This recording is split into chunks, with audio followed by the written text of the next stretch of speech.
Jangan lupa like, komen, dan subscribe. Serta aktifkan lonceng notifikasi.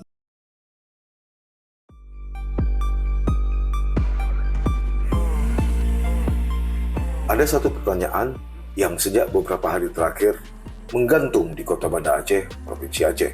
Ini soal apa sebenarnya yang terjadi di tubuh Polresta Banda Aceh, sejalan dengan Kapolres Banda Aceh Kombes Pol Andi Kirana dan Kasat Reserse Narkoba Polresta Banda Aceh AKP Muhammad Zabir dibawa ke Jakarta untuk menjalani pemeriksaan oleh Divisi Profesi dan Pengamanan Mabes Polri.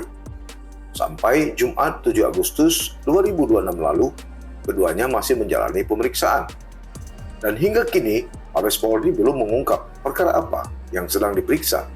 Tidak ada tuduhan yang diumumkan, tidak ada pasal yang disebut. Tidak ada pula kesimpulan mengenai apakah keduanya melakukan pelanggaran.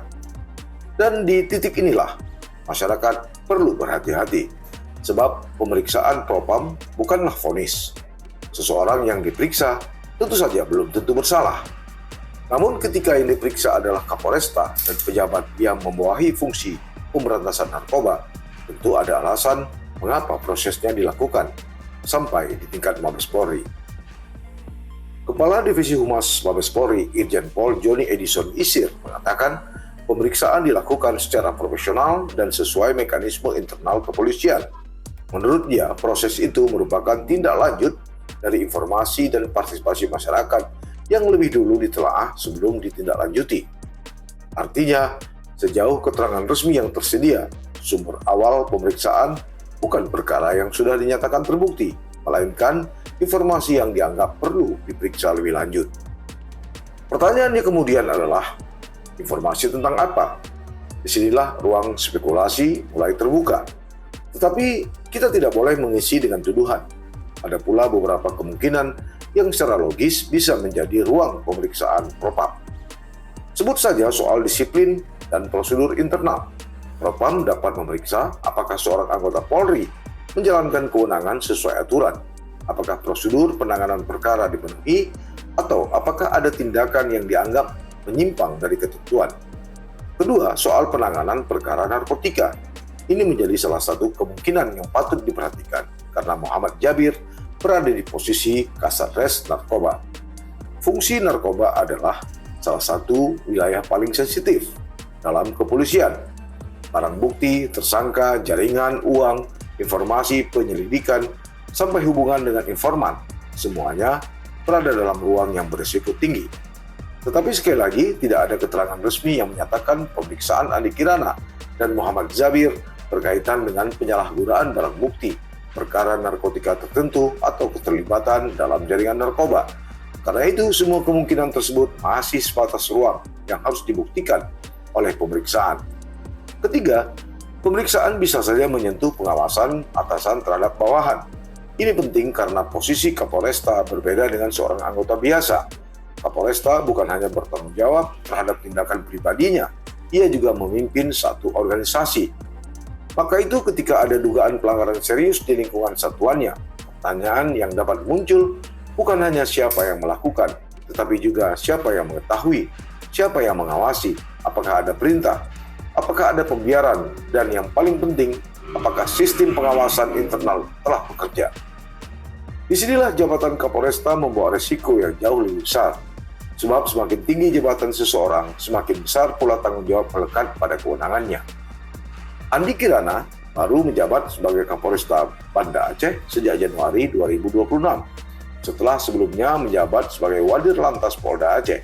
Beberapa bulan setelah menduduki jabatan itu, Polresta Banda Aceh juga melakukan sejumlah rotasi pejabat utama dan personil sebagai bagian dari penyegaran organisasi. Sementara itu, fungsi narkoba yang dipimpin Muhammad Zabir berada di wilayah kerja yang memang memiliki tingkat kerawanan yang tinggi.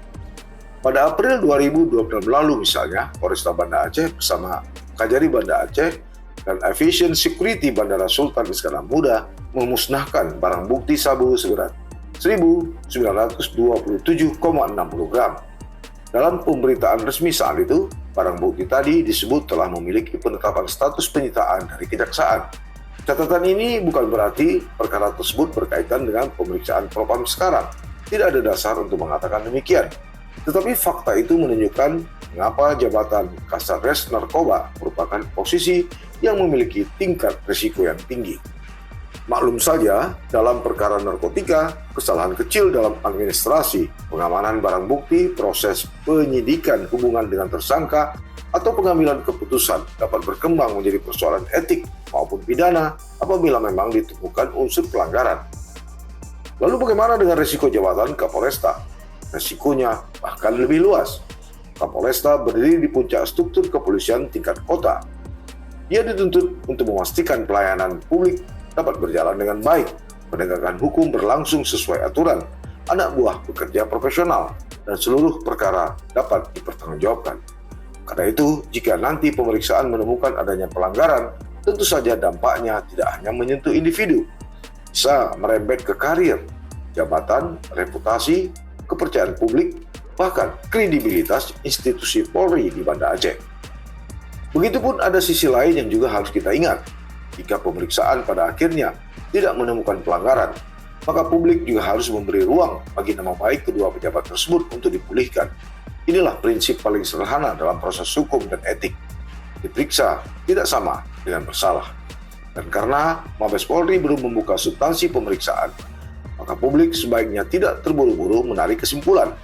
Yang menarik justru cara Polri menangani perkara ini. Polda Aceh menyatakan pemeriksaan menjadi kewenangan Mabes Polri dan meminta publik menunggu hasil pemeriksaan resmi. Karena itu, untuk sementara, tugas Kapolresta Banda Aceh dijalankan oleh Kabid TIK Polda Aceh, Kombes Pol Teguh Priambodo Nugroho sebagai pelaksana tugas. Polri juga memastikan pelayanan kepada masyarakat tetap berjalan. Ini menjadi penting sebab di balik nama besar seorang pejabat, ada organisasi yang harus terus bekerja. Ada polisi yang tetap harus menerima laporan, ada warga yang membutuhkan perlindungan, ada korban yang menunggu keadilan, dan ada masyarakat yang ingin tahu apakah institusi yang mereka percayai selama ini benar-benar mampu mengawasi dirinya sendiri. Mungkin pada akhirnya inti persoalan ini bukan hanya tentang Andi Kirana dan Muhammad Jabir. Ini tentang sesuatu yang lebih besar. Seberapa kuat sistem pengawasan internal Polri ketika dugaan persoalan menyentuh pejabat yang justru memberi kewenangan untuk menegakkan hukum. Jika informasi masyarakat menjadi pintu masuk pemeriksaan, maka ada pesan penting di sana, bahwa masyarakat tidak hanya menjadi objek pelayanan kepolisian, masyarakat juga dapat menjadi bagian dari mekanisme pengawasan. Tetapi partisipasi masyarakat juga harus berjalan, beriringan dengan kehati-hatian. Informasi harus diuji, bukti harus diperiksa, dan nama seseorang tidak boleh dihukum oleh rumor sebelum proses selesai. Karena itu, untuk sementara pertanyaan kita bukan Andi Kirana bersalah atau tidak, bukan pula Muhammad Jabir melakukan pelanggaran atau tidak. Pertanyaan yang lebih tepat adalah, apa yang sedang diperiksa Mabes Polri? Bukti apa yang sedang diuji? Dan apakah pemeriksaan itu nantinya menemukan pelanggaran atau justru membersihkan nama kedua pejabat tersebut? Tentu saja jawabannya ada di tangan Divisi Propam Mabes Polri. Dan masyarakat Banda Aceh berhak untuk mendapatkan jawabannya.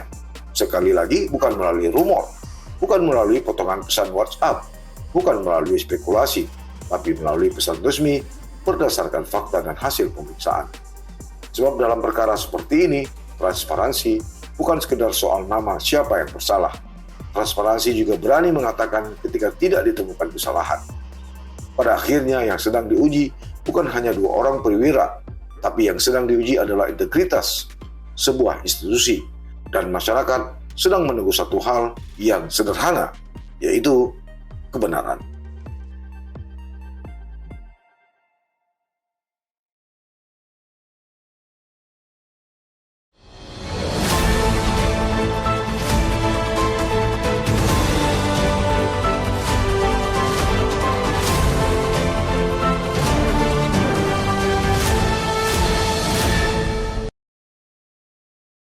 Jangan lupa like, komen, dan subscribe.